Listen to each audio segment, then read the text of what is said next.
Bonjour et bienvenue. Donc, dans la vidéo aujourd'hui, on va analyser si la fonction de départ admet une asymptote oblique. Et donc on va calculer en premier lieu la limite suivante.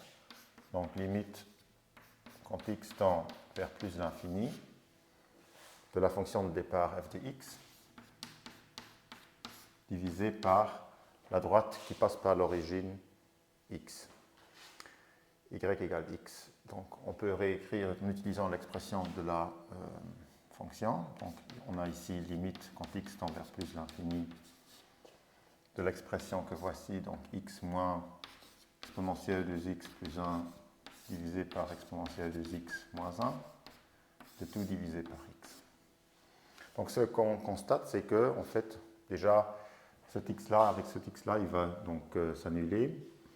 Et donc ça revient, donc ça nous fera un 1, donc une constante 1.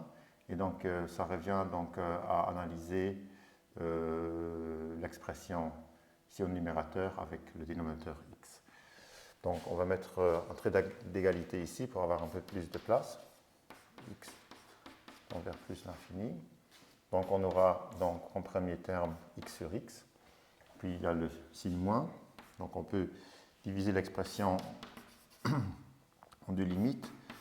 Donc plus l'infini du numérateur. Donc exponentielle de x plus 1 divisé par exponentielle de x moins 1 divisé par x. Et donc ici, c'est assez facile puisque de toute façon, comme je disais, on peut simplifier. Donc ça nous fait un 1, donc ça nous fait la constante 1.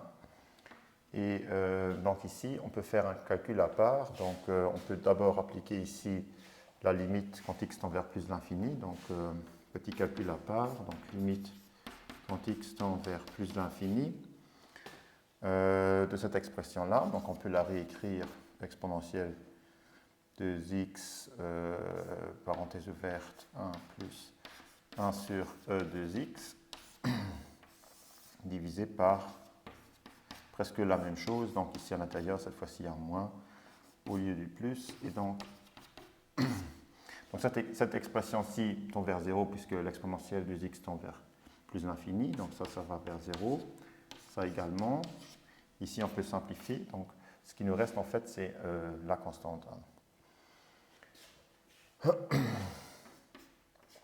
Égale 1. Et donc cette quantité-là, elle tend bien vers 1, quand x tend vers plus l'infini, alors que la fonction x, elle tend vers plus l'infini quand x tend vers plus l'infini, c'est évident. Donc finalement, cette quantité-là va tendre vers 0.